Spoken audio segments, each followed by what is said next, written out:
Assalamualaikum everyone. Welcome to my YouTube channel. I am going to tell you about the paper presentation of Urdu. जैसा कि आपको पता है exam जो है वो करीब हैं, तो इंशाल्लाह ये जो वीडियो है आपके लिए बहुत हेल्पफुल साबित होगी। तो स्टार्ट करते हैं।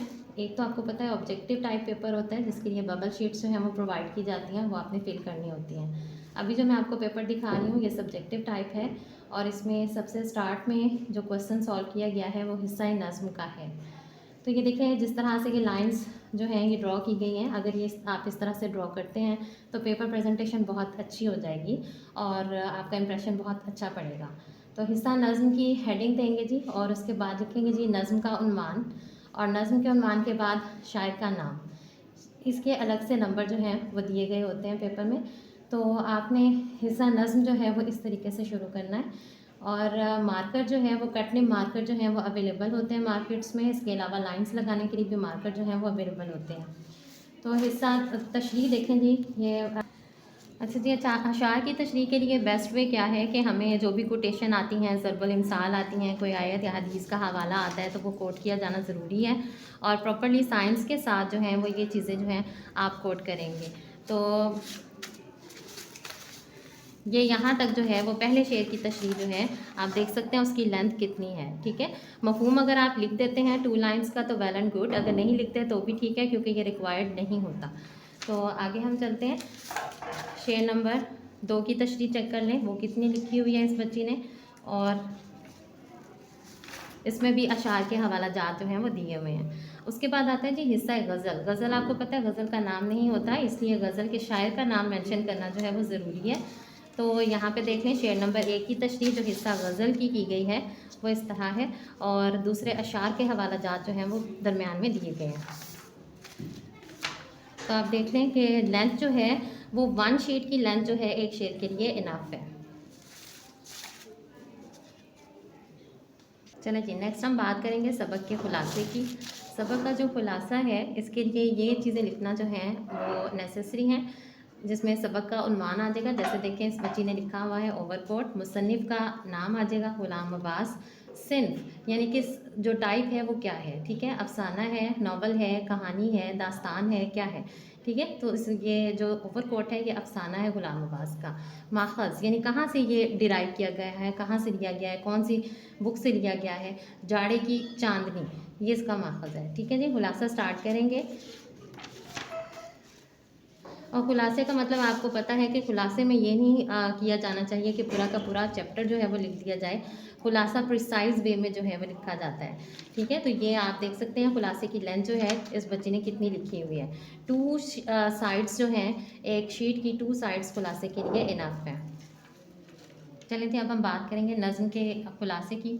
तो सबक में हमद जो है नज़्म का खुलासा पूछा गया है। शायर का नाम लिखेंगे अमीर मिनाई और खुलासा जो है वो स्टार्ट करेंगे। नज़्म का खुलासा जो है वो ज़ाहिर है नज़्म जो है उसकी लेंथ छोटी होती है, इसलिए उसका खुलासा जो है उसकी लेंथ भी इतनी ही इनफ है, ठीक है। 8 से 10 लाइन्स जो हैं वो इनफ है। उसके बाद हम चलेंगे नेक्स्ट क्वेश्चन की तरफ और नेक्स्ट हमारा क्वेश्चन है दरख्वास्त नवीसी का, ठीक है। ख़त और दरख्वास्त में चॉइस आती है तो ये आपकी अपनी विल है कि आप क्या अटैम्प्ट करते हैं। उसके बाद हम स्टार्ट करते हैं जी। यहाँ से देखें दरख्वास्त जो है वो कंट्रोलर इम्तहानात के नाम दरख्वास्त लिखी गई जिसमें पेपर रीचेकिंग करने के लिए कहा जा रहा है, ठीक है। यहाँ पे आप इस तरह से कॉमर्स का और साइंस का प्रॉपर ख्याल रखेंगे स्टार्टिंग और एंडिंग में।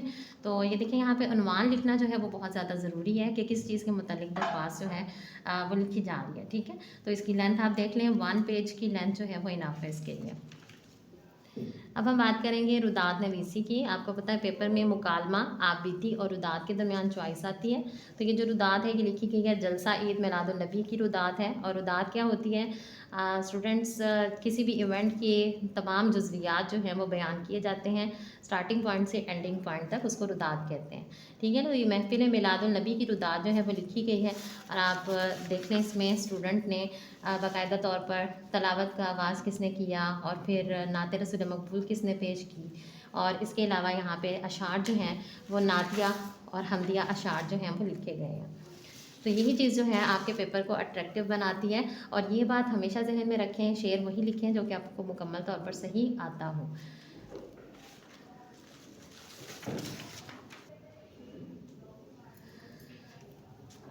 जी स्टूडेंट्स, हमारा नेक्स्ट क्वेश्चन है तलखीस निगारी।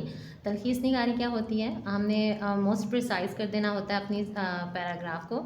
एक पैराग्राफ जो है वो दिया जाता है और उसका 1/3 जो है वो हमने लिखना होता है। और इसमें ये देखें, इसका उन्वान लिखना बहुत ज़्यादा ज़रूरी है। मौजूदा उन्वान इजाज़ुल कुरान, जो इस पैराग्राफ का उन्वान बनता था, वो पढ़ के लिख दिया गया है। उसके बाद मुलखस इबारत, यानी कि जो इबारत है, तलखीस शुदा इबारत है, इसको तलखीस शुदा इबारत भी लिख सकते हैं, मुलखस इबारत भी लिख सकते हैं, वो यहाँ पे लिख दी गई है। आप देख सकते हैं कि बच्चे की अटैम्प्ट करने का तरीका देखें कि उसने कुल अल्फाज भी लिखे हैं यहाँ पे 85, मुलखस अल्फाज 28। तो मुतबादल उन्वान जो है वो भी लिख दिया गया है तासीर कुरान का। तो अब ये तो होता है कि पेपर में हम अल्फाज गिनने तो नहीं बैठते स्टूडेंट्स, लेकिन ये है कि आपको पेपर में जो पैराग्राफ दिया गया है उसकी लेंथ देखकर अंदाज़ा हो जाना चाहिए कि आपने इसको मज़ीद कितना प्रिसाइज़ करना है और किस तरह बेहतर तौर पर आप कर सकते हैं। और ये वो क्वेश्चन है जो कि मोस्ट नंबर गेनिंग क्वेश्चन होता है, और अगर बच्चे जो हैं वो ये करना सीख लें तो आसानी से बहुत अच्छे मार्क्स जो हैं वो गेन कर सकते हैं। तो स्टूडेंट्स, ये था पेपर प्रेजेंटेशन का स्टाइल जो मैंने आपको दिखाया है, लिखने का सारा तरीका, लाइनिंग्स जिस तरह से दी गई हैं, इसके अलावा जो बोल्ड करके लिखे गए हैं वर्ड्स या जो हाईलाइट किए गए हैं, इन्वर्टेड कॉमास में स्टेटमेंट्स लिखी गई हैं, यही चीज़ें ऐसी हैं जो कि आपके पेपर को अट्रैक्टिव बनाती हैं।